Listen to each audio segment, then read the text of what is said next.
Eu É um me sinto prazer muito honrado, né? grande. E a gente fica muito, muito, muito feliz por você ter aceito o nosso convite, né? Hoje é um dia muito especial. Divaldo sabe, né? Quantas vezes eu já convidei ele Ai, para ai. vir para Maceió em simpósios, congressos, mas ele sempre tem muita boa vontade, mas ele sempre tem uns compromissos, né? Então, dessa vez, como foi online, né?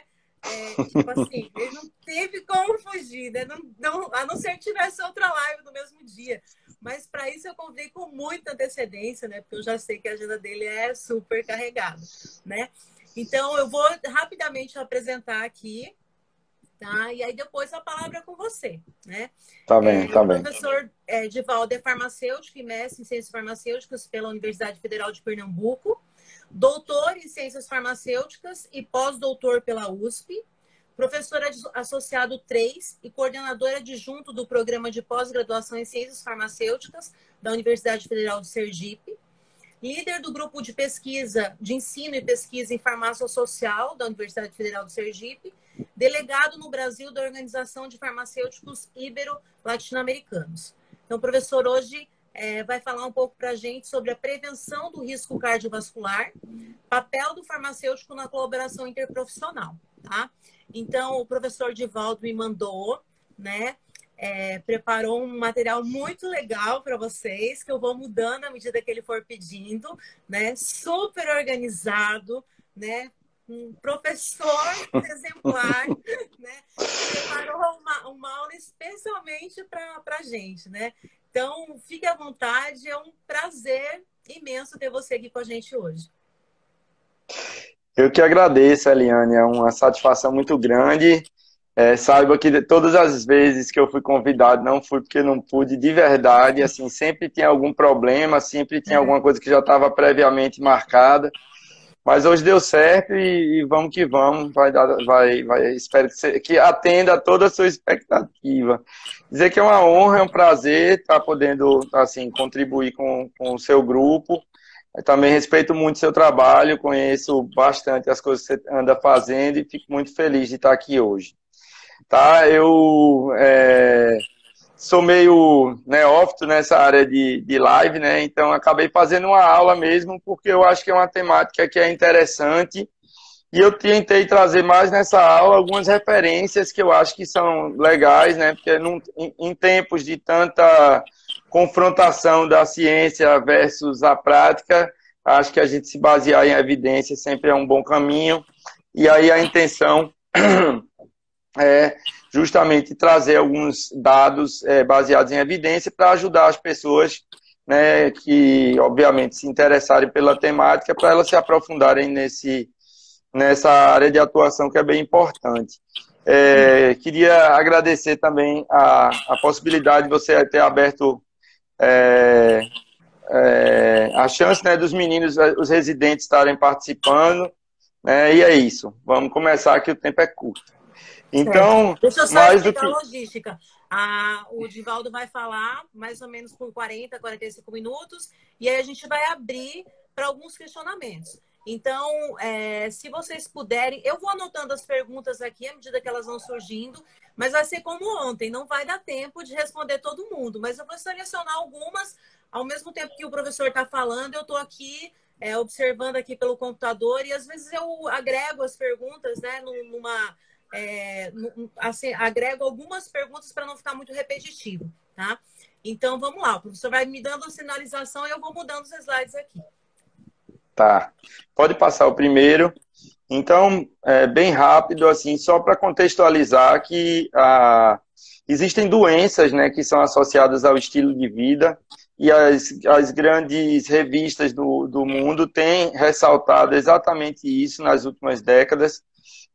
Dentro desse contexto, a hipertensão talvez seja a doença mais prevalente e a causadora do maior número de mortes de forma indireta, porque sua evolução, né, sem um controle adequado, ela pode gerar esse tipo de dano. Pode passar o próximo.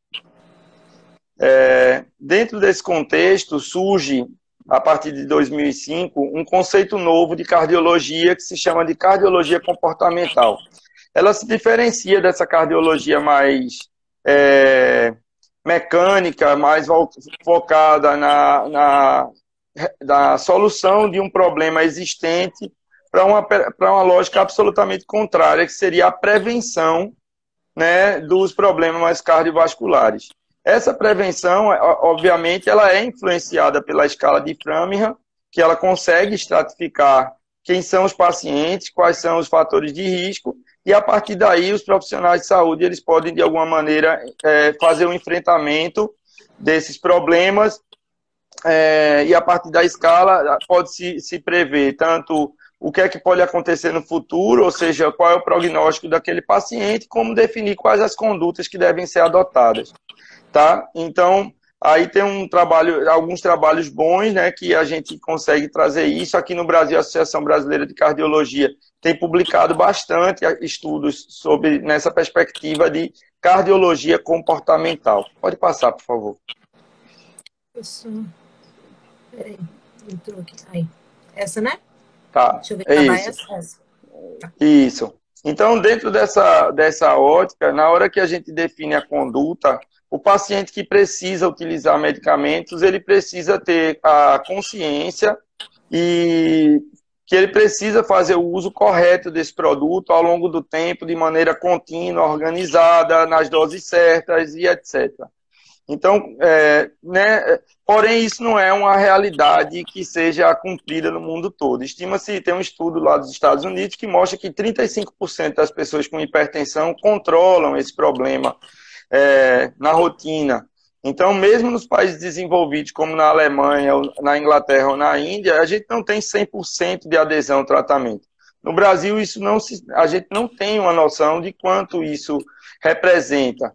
Mas a gente sabe que a gente tem em torno de 70 milhões de pacientes hoje no Brasil com hipertensão arterial ou outras doenças cardiovasculares que são afetados, obviamente, que eles pioram, agravam, eles vão ter outros problemas de saúde em decorrência desse não controle da pressão,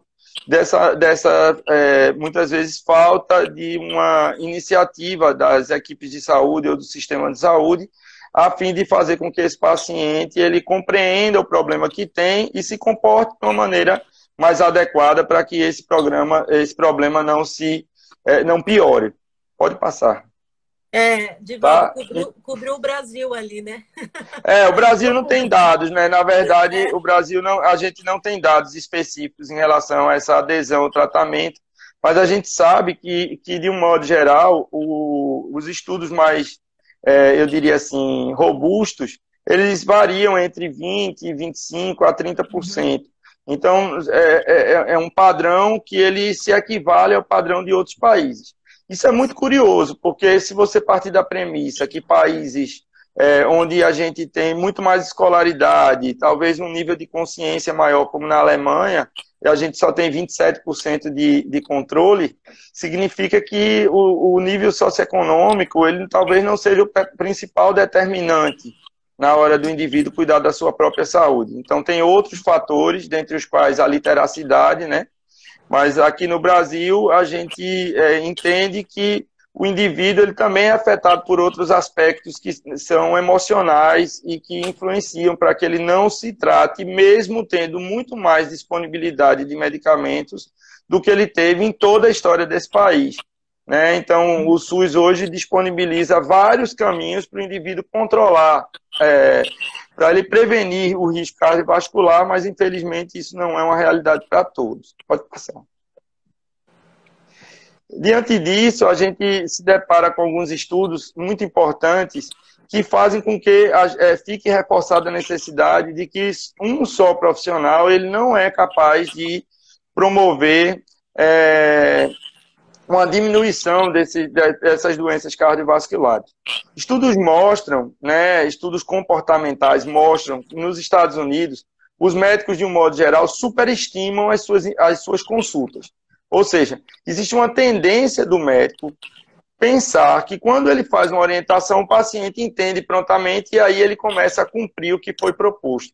Isso não é realidade, né? A realidade que a gente percebe, por isso que há uma dicotomia entre compliance e adherence, esses dois conceitos, porque o conceito anterior, compliance, tinha a ver com cumprimento. A prescrição nos Estados Unidos ela pode ser chamada de prescription ou ela pode ser chamada de order. Order significa ordem. Então, o médico dava uma ordem e o paciente obrigatoriamente cumpria. Em francês é ordonnance. Então, na verdade, existia uma falsa ideia que se o médico mandou, o paciente faz. E, na verdade, os estudos mostram que 50% dos pacientes não entendem nem o que o médico diz. E esse é um ponto muito importante, porque se há uma incompreensão da orientação, existe uma possibilidade de que o paciente não siga adiante no tratamento. Tem outro estudo do CDC que mostra que 33% dos pacientes não utilizam a primeira prescrição. Então, ele muitas vezes briga para ir para o médico, paga caro, o plano de saúde nos Estados Unidos é caro, ele paga caro, vai para o médico, mas chega em casa porque não confiou no que foi orientado e ele não utiliza a primeira prescrição. Então, esse paciente ele já é um não aderente de nascença, certo? Por outro lado, existe uma crença para muitos pacientes que as reações adversas dos medicamentos elas superam os benefícios. Então, é muito comum quem está na clínica, quem está na prática, escutar do paciente que não toma o medicamento porque ele não quer ficar dependente, ele não quer... eu não quero depender disso, eu não quero usar uma bengala. Né? Então, existe, inclusive, uma ideia de que um senso comum entre o paciente que tem uma doença crônica é que ele vai ficar curado. Certo? Então, por isso que há uma necessidade realmente importante para que a gente estimule a colaboração interprofissional, para que mais de um indivíduo possam influenciar de alguma maneira aquele paciente positivamente para que ele mude seu comportamento. Pode passar, Helena. Então, diante disso, a pergunta é importante trabalhar em equipe? Pode passar. Então, sem dúvida, trabalhar em equipe é necessário. Por quê? Porque o indivíduo que está no hospital, ele não consegue desenvolver todas as suas atividades sozinho, ele tem que necessariamente interagir com outros profissionais. Essa interação é que promove o cuidado em saúde de fato, certo? Além dessa interação com esses profissionais, ele também interage com a família, ele interage com os cuidadores daquele paciente, e isso também afeta, de alguma maneira, as atividades que ele faz junto a esse paciente. Pode passar. Só que antes de pensar no indivíduo hospitalizado, a gente tem que pensar na colaboração como uma medida preventiva. Eu só trouxe rapidamente para sensibilizar vocês que a ideia de trabalhar em equipe surge de grandes necessidades como a que a gente está vivendo hoje. Né? Então, na Segunda Guerra Mundial, foi a primeira vez que os profissionais se reuniram para otimizar, cada um da sua parcela de contribuição e otimizar os cuidados à saúde que eram necessários para que você recuperasse o soldado rápido, visto que foi a primeira vez na história que havia recursos terapêuticos capazes de recuperar o soldado e fazer ele voltar para o fronte, voltar para a batalha. Pode passar. E aí foi percebido que o médico sozinho não seria capaz de fazer isso. Então, essa comunicação interprofissional, ela visa utilizar o melhor de cada profissional em prol de procedimentos que sejam mais... que tenham mais qualidade e, principalmente, que sejam mais eficientes. Ou seja, tenham muita efetividade e sejam realizados no menor tempo. Então, a ideia de união fazer a força, literalmente, é fazer a força e fazer a força de maneira efetiva e rápida. Pode passar. Então, dentro dessa perspectiva, a interação multiprofissional, ela vai qualificar o processo de cuidado e, sobretudo, a intenção de trabalhar em equipe é melhorar o resultado terapêutico. É uma perspectiva de qualidade em serviços de saúde que sempre busca que sempre trabalha numa lógica que quanto mais qualidade for feita, for despendida em prol de um determinado indivíduo, mais rapidamente eu consigo obter a melhora e, consequentemente, diminuir os custos em saúde, o que na prevenção é fundamental, diminuir o tempo diminuir a internação, diminuir o tempo de internação, evitar a reinternação e assim sucessivamente. Ok? Então, pode passar. Então, dentro dessa perspectiva, a OMS ela tem estimulado, principalmente a partir de 2005, por acaso é o ano que se discute mais a questão da cardiologia comportamental, né, que a colaboração interprofissional ela vai melhorar a qualidade do serviço de saúde. E em 2010, a OMS publica as diretrizes internacionais sobre ações colaborativas. Percebam que a ideia de ação colaborativa, ela tem um princípio básico, que é a do sinergismo, né? Quanto mais eu fico melhor. Quanto mais eu tenho profissionais que são integrados, que estão interrelacionados, que estão trabalhando numa perspectiva de equipe de fato, eles podem otimizar os serviços, como eu já falei. Pode passar. Então, dentro dessa ótica, vários estudos têm sido publicados no mundo justamente com esse objetivo, né, de tentar entender de que maneira eu vou aparar as arestas que existem entre as profissões, que eu vou compreender qual é a definição do papel de cada profissional, de que maneira cada um vai se inserir dentro de um processo e de que maneira eu vou poder mensurar os resultados que são obtidos a partir dessas interações interprofissionais. Pode passar, por favor. Daí, alguns estudos mais recentes, eles chamam a atenção que para você justamente trabalhar numa perspectiva de otimização da colaboração, você tem que se basear em 5 pilares. Né? Esses 5 pilares, eles vão dar a sustentação necessária para que esses serviços interprofissionais eles funcionem. Então, vamos a eles. Pode passar, Eliane. O primeiro deles é estimular as práticas que são centradas na pessoa. Então, a principal premissa dessa lógica é que a existência do profissional de saúde só é possível se existir um paciente. Então, o paciente é que motiva, é que estimula, é que justifica a existência das profissões. Então, o profissional ele não faz um favor ao paciente, é o paciente que faz um favor ao profissional. Se não existisse paciente, não tinha profissão na área da saúde. Então, os profissionais eles têm que ter essa consciência para que eles trabalhem de uma maneira humanizada, de uma maneira, eu diria, mais integrada, não só à equipe, mas também ao paciente e sua família, de modo que ele otimize as suas ações e os resultados em saúde. Pode passar. Bom, a segunda questão está relacionada à questão da formação. Então, esse é um ponto-chave que sempre entra em discussão, porque para que a gente atue bem profissionalmente, é fundamental que a gente atue bem desde a origem, certo? Então, é muito necessário que ações como o PET, por exemplo, ou como seminários integrados, ações que sejam coletivas, elas sejam estimuladas dentro das instituições de ensino, para que os profissionais, para que os estudantes se acostumem a trabalhar em equipe, certo? A partir da premissa que o indivíduo ele entende desde cedo que ele é melhor em equipe, que ele atua melhor dentro de um time, obviamente, quando ele for para o mercado, quando ele for para vivenciar a realidade, ele vai ter mais facilidade em relação a isso. É por isso que tem muitos estudos que têm também destacado essa questão de como otimizar a formação interprofissional a fim de gerar mais eficiência nos serviços. Pode passar, Paulo. Sim.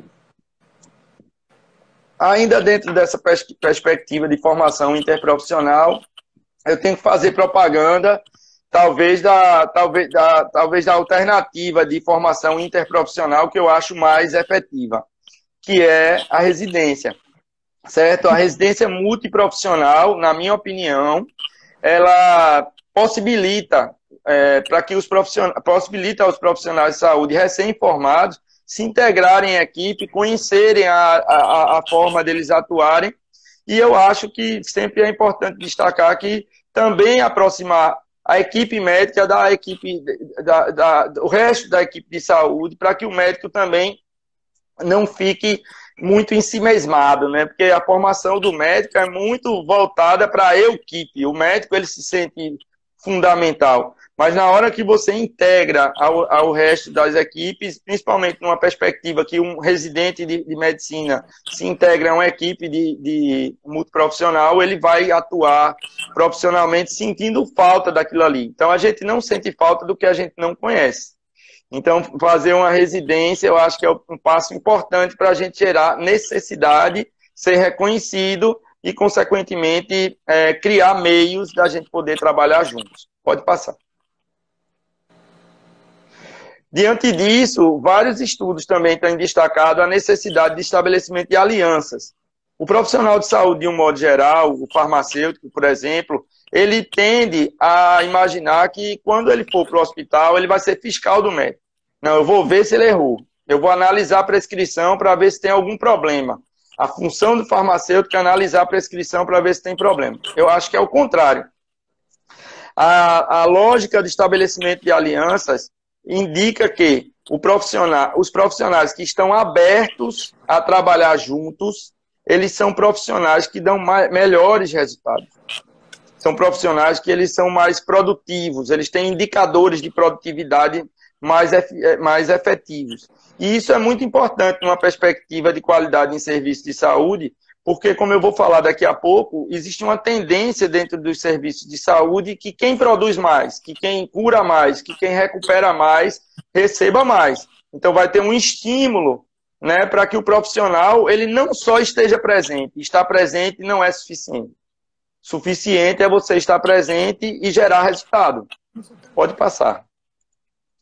Então, nessa perspectiva de entendimento que eu preciso gerar resultado, eu preciso primeiro ter a noção, eu diria seminal, que eu preciso melhorar meu processo de trabalho. Então, no meu humilde modo de ver, não existe nenhuma possibilidade de melhora, certo, de reconhecimento social de nenhuma profissão, se cada profissão não entender qual é a sua necessidade, para quem ela trabalha, qual é o objetivo específico que ela vai desenvolver nessa ação, qual é o modelo de atuação organizado, né? Então, quantas horas eu faço cada coisa dentro do meu serviço. Isso tem que ser computado. Né? Na indústria geral, isso é feito. Existe um setor de planejamento e controle da produção que o cara entra com um cronômetro dentro da linha de produção para saber se você está fazendo, quanto você produz por hora. Então, se não tiver um modelo organizado, sistemático, ou seja, que eu saiba exatamente o que eu faço, certo? O que não é o que acontece. Na maioria das vezes, quando a gente vai para o mercado, cada lugar tem um modus operandi. Né? Não existe uma similaridade, não existe uma intercambialidade. E, consequentemente, isso não é reprodutível. Cada profissional atua à sua maneira. E aí o que é que a gente observa? Que às vezes a gente até tem serviços de saúde com profissionais disponíveis, mas eles não geram os resultados esperados. Então, por isso que a gente tem que trabalhar numa ótica de indicadores, usar instrumentos e tecnologias que são validados mundialmente e a gente se acostumar em ser avaliado. Só que isso é uma perspectiva importante dentro de uma lógica que quanto melhor eu fizer, mais reconhecimento eu vou ter. Certo? Então, tem que, dentro de uma perspectiva de qualidade de serviço de saúde, há a necessidade, obviamente, da gente também otimizar os gestores, né? Dar uma formação para os gestores em saúde, para que eles tenham essa visão mais ampla, mais aberta, e que aí eu acredito que essa pandemia da Covid-19, ela vem como uma catalisadora desse processo. Acredito que muita coisa vai mudar a partir dessa pandemia, inclusive a partir de um modelo que a gente usa no Brasil que tenta repetir muita coisa que é feita nos Estados Unidos, e os sistemas de saúde americanos, que na maioria que atende a população, eu diria que 80% da população, 80% não, mas uns 60%, 70% da população é atendida por plano de saúde privado, ele está dando uma demonstração cabal que não funciona. Não funciona. O número de mortos nos Estados Unidos está mostrando que os sistemas universais de saúde, eles são absolutamente necessários e sistemas totalmente privados, eles não são capazes de gerar resultado. Mas é importante entender que esses sistemas privados, eles também dão boas lições para a gente. Então, a definição dos processos é fundamental, pode passar, e a avaliação dos resultados é fundamental. Aqui é um modelo que vem sendo usado nos Estados Unidos recentemente, que se chama de Accountable Care. O Accountable Care nada mais é do que uma pactuação com as equipes de saúde, onde o profissional ele é melhor remunerado a partir do momento que ele dá mais resultados positivos, certo? Então, nos Estados Unidos, isso tem servido como um elemento motivador da equipe. Quanto melhor a equipe trabalhar, quanto mais engajamento, mais comprometimento a equipe tiver na melhora do paciente, mais essa equipe ela vai ser bonificada e, com isso, ela vai se tornar mais eficiente. Quando o indivíduo chega no topo, ele é convidado a virar instrutor de outro hospital, entendeu? Então, com isso, a ideia é viralizar, para não usar um termo um pouco inconveniente para o momento, mas a ideia é viralizar o que a gente traz de bom. Quanto mais a gente cria solução positiva, mais a gente tem que disseminar essas soluções positivas de modo que o sistema responda de uma forma mais concreta. Nos Estados Unidos isso não foi possível de ser feito, porque isso era uma proposta do Obama. Ela está sendo tocada, mas ela perdeu muita força no modelo de Trump, e agora, pós-pandemia, vai ter muita discussão para ver se o Accountable Care se fortalece. Tá? Pode passar. Então, todas essas perspectivas, elas trazem para a gente uma noção que trabalhar em equipe pode ser mais interessante, pode ser mais produtivo. No Brasil, como algumas pessoas já colocaram aqui, a criação do NASF, indiscutivelmente, é um marco para a mudança de uma lógica de trabalho, da lógica da equipe para a equipe. Então, a hora que a gente junta os profissionais, e esses profissionais eles vão se integrar dentro da vida das pessoas, né? Vários estudos mostram que a inserção do NASF tem colaborado substancialmente para a redução do risco cardiovascular. Estados e municípios onde o NASF funciona melhor, as pessoas acabam tendo menos agravamento da hipertensão, diabetes, etc., e, consequentemente, diminui os índices de infarto, de angina, e etc., etc. Pode passar. Certo? Então, o SUS, ele não está desintegrado disso, ele já existem diretrizes no SUS para ações colaborativas, para o incentivo ao trabalho de equipes multiprofissionais, numa perspectiva que a colaboração ela pode contribuir para a integralidade e assistência de boa qualidade. É claro que, quando a gente fala de SUS, você pode pensar assim, o SUS que eu conheço não faz isso não. Mas a gente tem que pensar que a gente vive num país que é um Brasil de vários Brasis e de um SUS que são vários SUS. O sistema funciona em alguns lugares no Brasil de maneira impecável. Certo? Então, eu acho que, numa perspectiva de produtividade, a gente tem que garimpar esses serviços que funcionam bem no Brasil e talvez trazê-los como sendo a referência para o resto do país, numa perspectiva de mudança organizacional, de cultura organizacional, em prol da prevenção do risco cardiovascular. Pode passar. Bom, dentro dessa lógica também, quem tem um pouco mais de experiência, né, eu tenho 25 anos de formado, e fico muito feliz de mostrar uma informação como essa aqui, que dentro das diretrizes brasileiras de hipertensão, o nome do farmacêutico faz parte da equipe. Isso é muito importante porque quem se formou há algum tempo atrás, sequer a gente era mencionado, sequer nós éramos lembrados. Para que o farmacêutico? O farmacêutico só faz gestão de estoque, né? Mas aqui a gente está trabalhando numa perspectiva que o profissional ele pode otimizar os resultados em saúde, melhorar a adesão ao tratamento e, consequentemente, obter resultados de prevenção a riscos muito mais efetivos. Então, essa é uma lógica que é importante, que tem que ser pensada, e quando alguém duvida se isso funciona, pode passar, vem a necessidade da gente, antes de defender uma corporação ou uma profissão, a gente se embasar em evidência para mostrar que, de fato, a inserção de um profissional como um farmacêutico pode fazer a diferença. Pode passar.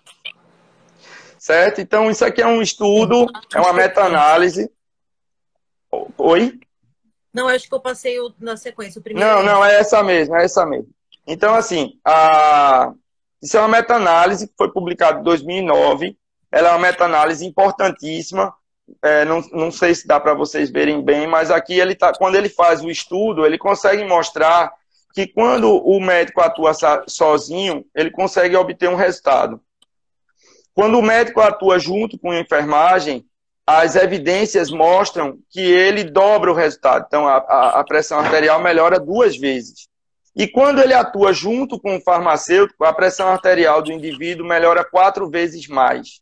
Então, o farmacêutico ele otimiza 4 vezes mais o serviço do médico. Então, o médico é muito melhor com o farmacêutico. Pode passar. Tá? Aqui é outra meta-análise bem interessante. Eu não me lembro ao certo aqui quantos estudos são, mas ele mostra que quando o farmacêutico é um dos profissionais que, integrado à equipe, gera mais resultado positivo. Então, o farmacêutico, quando é integrado à equipe, ele consegue melhorar, de fato, as condições clínicas dos pacientes. Importante ressaltar, no meio de um tempo tão cheio de dúvidas, que estudos baseados em evidências, meu povo, eles são feitos no mundo real. Certo? Então, quando alguém diz, mas na minha prática, tudo isso que vocês estão vendo é a prática de alguém escrita. Certo? Então, não é porque está escrito que não existe, é o contrário. O que você faz no dia a dia sem escrever é que não é reconhecido, não tem como ser reconhecido. Pode passar.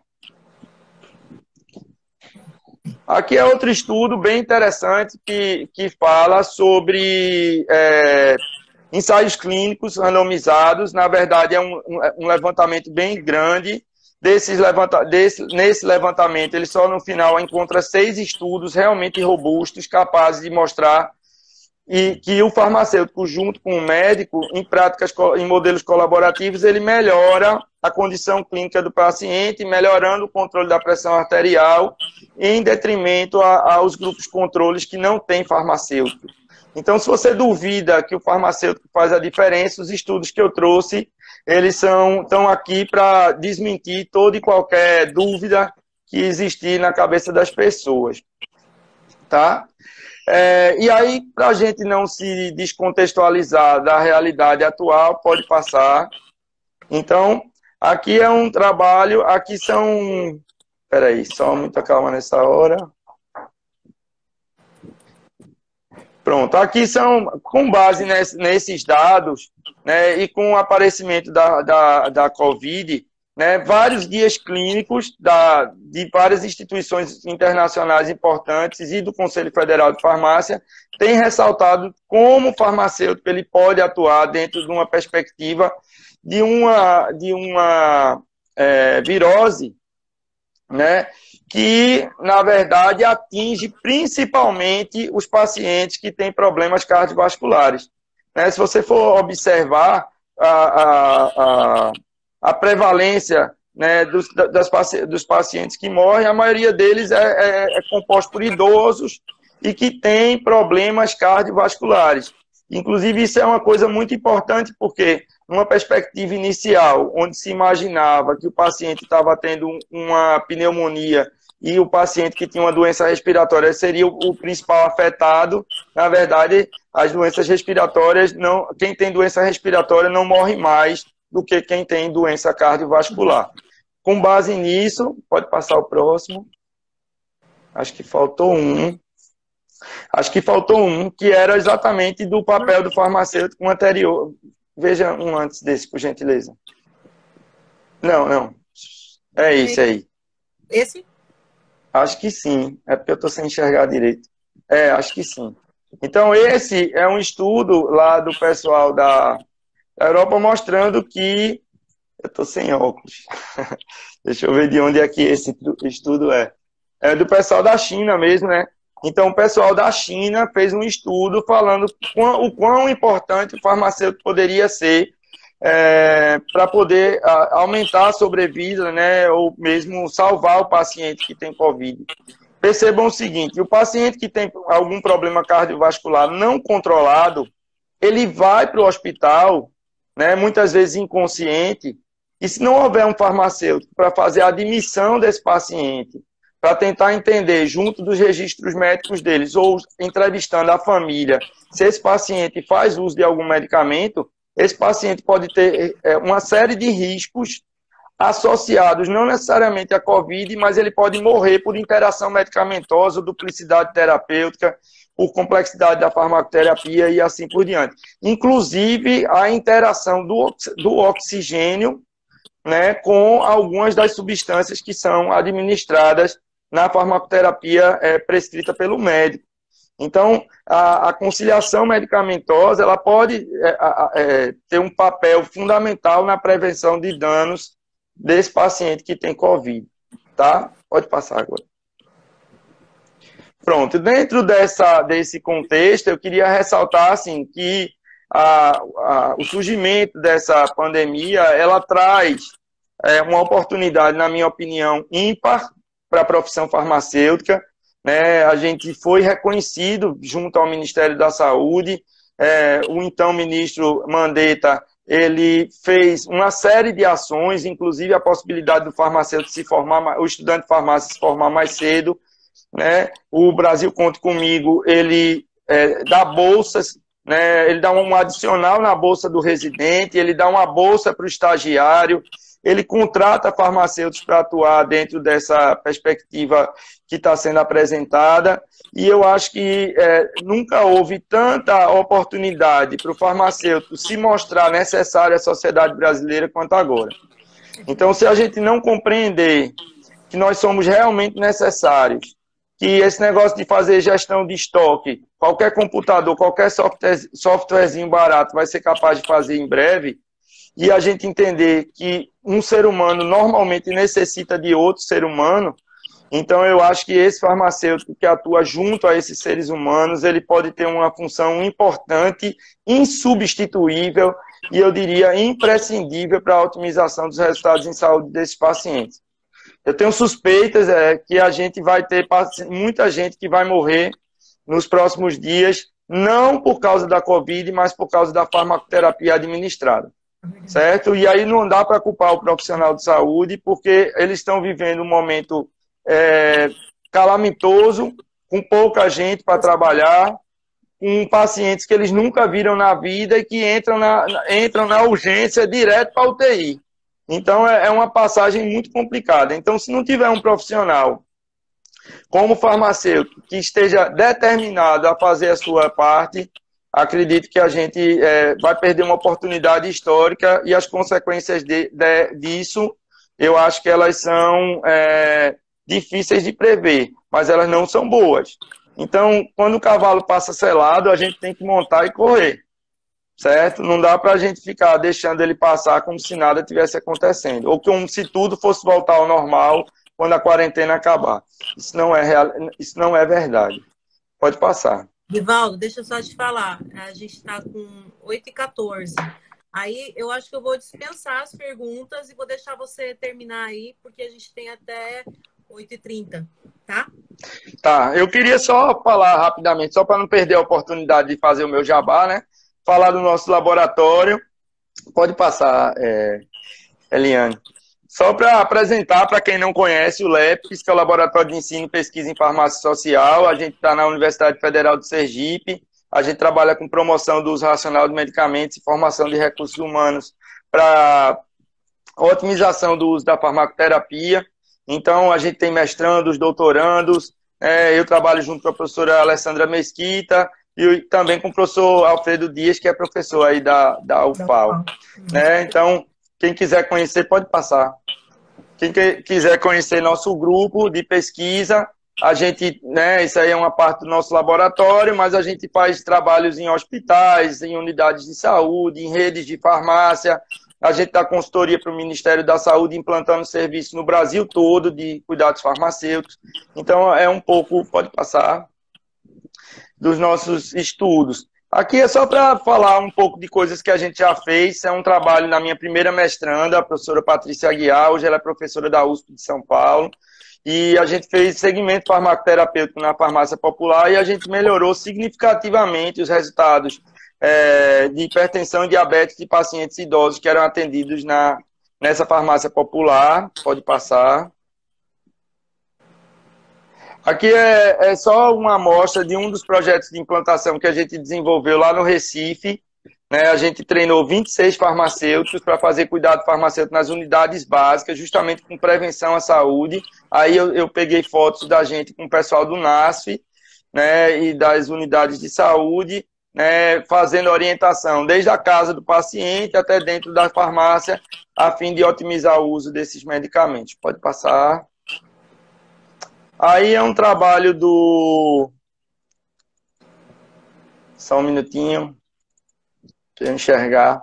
Aí é um trabalho do professor Alfredo, muito importante, talvez uma das melhores publicações que a gente já fez, que é justamente para esse tipo de paciente. Né? No dado de Alfredo, aí em Maceió, foi observado que 62% dos pacientes tinham hipertensão pseudo-resistente. Ou seja, o paciente ele utilizava mais de 3 medicamentos, não tinha resultado terapêutico, o médico adicionava outros produtos e ele não melhorava. E, na verdade, a causa máter desse problema é que o paciente não usava o medicamento todo dia. E aí, quando você pergunta, professor, por que alguém não usaria o medicamento todo dia? Como eu já disse, né? Psicologicamente, eu me torno dependente de algo. Né? Então, às vezes eu não tenho condição financeira nem de pagar a passagem para buscar o medicamento de graça. Então, tem uma série de fatores que fazem, desde as crenças do indivíduo até as necessidades socioeconômicas, que influenciam para que ele não use medicamento todo dia. Então, é muito importante que a gente tenha essa visão. Que a gente publicou um trabalho na revista da Associação Brasileira de Cardiologia. Esse trabalho foi logo em seguida, o editor da revista fez um editorial parabenizando esse tipo de iniciativa e a gente fica muito orgulhoso porque foi um trabalho realizado no Nordeste do Brasil que teve impacto, né, dentro da Associação Brasileira de Cardiologia, e esse segundo trabalho de Alfredo foi publicado no International Journal of Cardiology, que é um dos periódicos mais renomados do mundo nessa área, só reforçando que dados como esse que Alfredo apresenta, ele mostra a necessidade de ter farmacêuticos nas equipes. Pode passar. E o último trabalho é um trabalho da nossa doutoranda Luísa Cunha, é um trabalho onde a gente está avaliando que fatores influenciam para que a gente gere colaboração entre as equipes.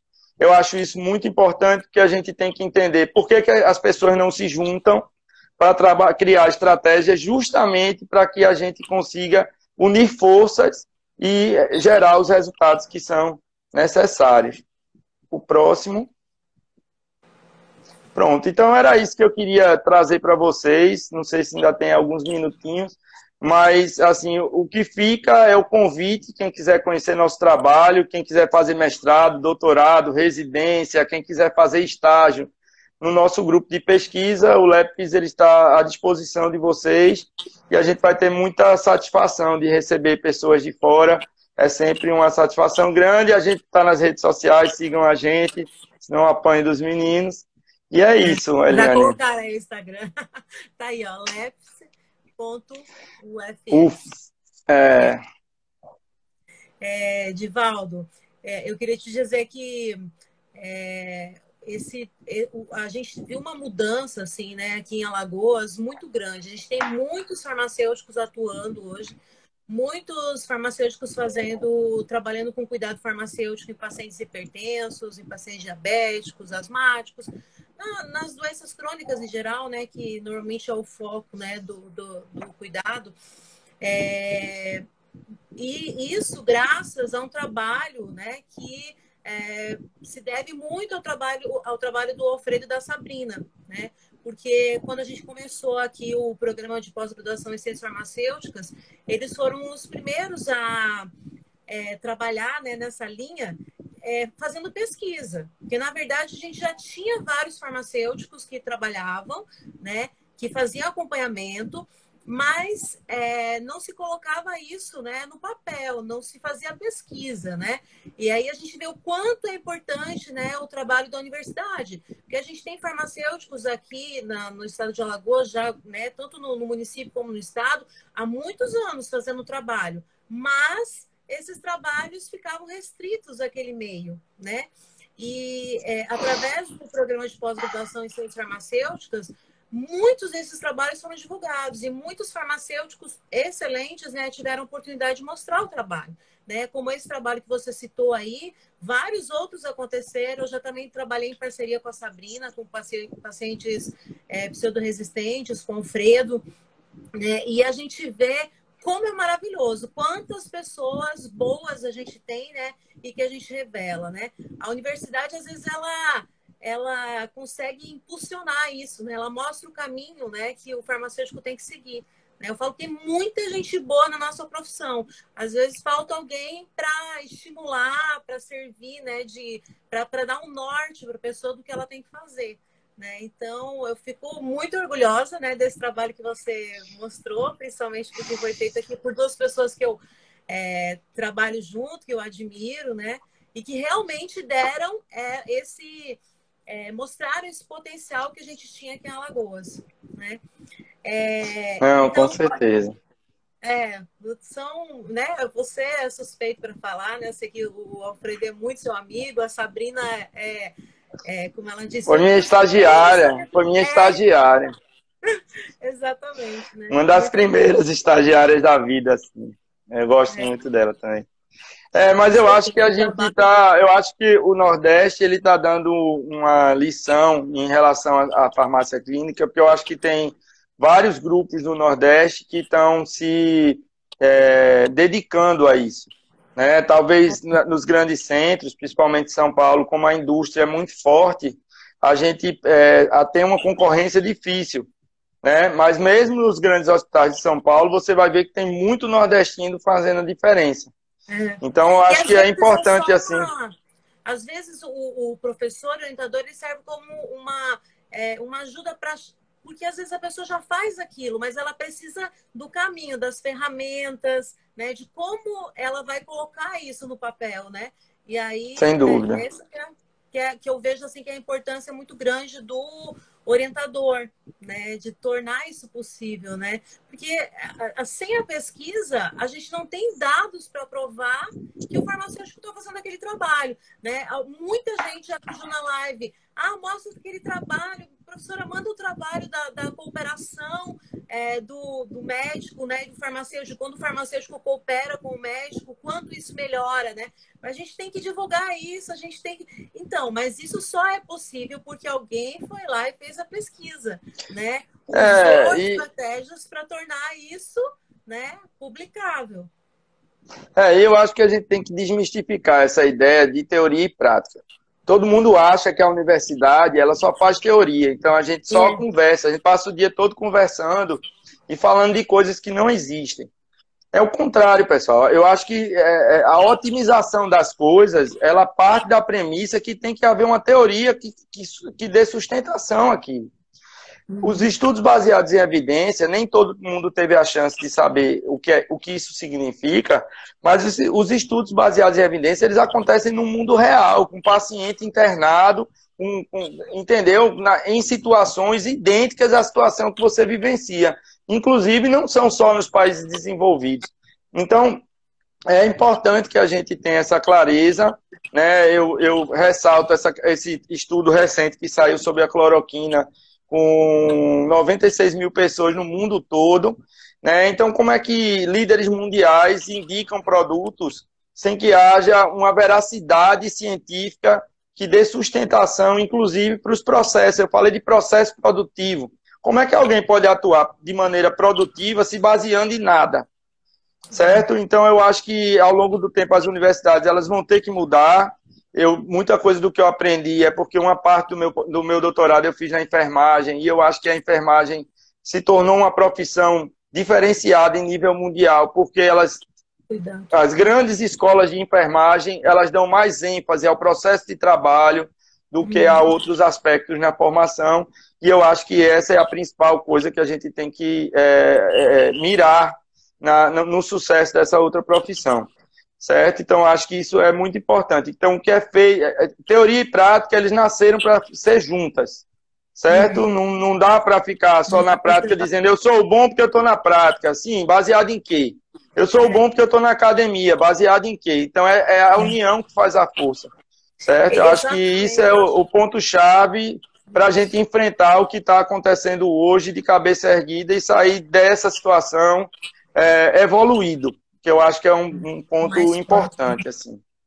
É muito legal essa sua observação, porque as pessoas têm muito assim, mas ele é só bom na prática, ele é só bom na teoria, ele só faz prática, ele só faz pesquisa, né? E, na verdade, é uma associação, né? Assim como, às vezes, as pessoas têm aquela distinção, mas a pesquisa de bancada é mais importante, mas a pesquisa... né? Imagine, e a gente está vendo hoje o quão é importante a pesquisa clínica também, né? Não é? Com certeza. As duas pesquisas são etapas, né? Que você tem que, por isso que existe aquela pirâmide, né? Porque você tem que seguir aquelas etapas até chegar no topo, né? Então é muito importante que as pessoas saibam disso, né? Eu acho que assim, também tem que haver uma valorização maior. Cada um de nós aqui tem que entender que a gente só existe porque existem os pacientes. Né? E eu falo sempre assim, o paciente é a mãe de alguém, é o pai de alguém, é o amor da vida de alguém. Então, assim, a gente só existe por causa deles. E um dia a gente vai precisar de um profissional de saúde e eu espero que eles sejam bons como a gente pretende ser ou é.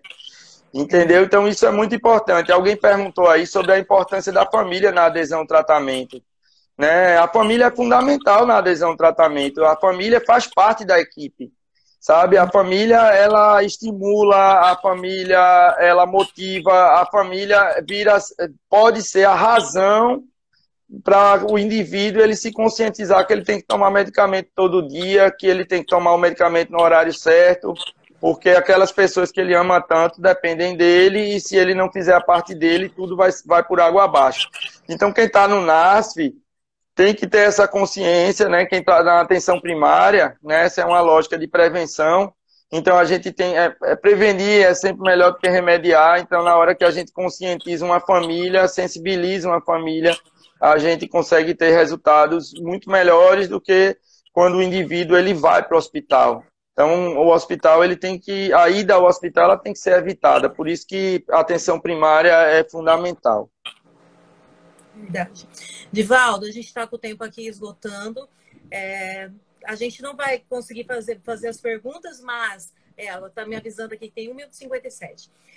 Mas as pessoas que tiverem dúvida, né, elas podem entrar em contato com você no seu Instagram, no Instagram do seu grupo de pesquisa, né? Eu queria dizer que foi uma honra, né, muito grande ter você aqui hoje com a gente. Eu tenho certeza que todo mundo gostou demais. A gente vai deixar a live gravada, né?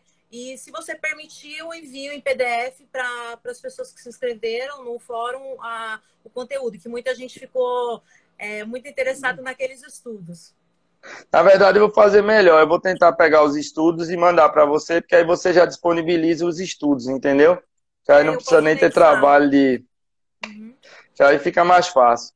Tá certo? Uma última coisa só que eu queria falar, porque alguém comentou rapidinho, é que, assim, o médico tem que ser aliado da gente. Então, se tem 10 médicos, eu vou trabalhar com aquele que gosta de mim, aquele que quer saber o que eu tenho para oferecer.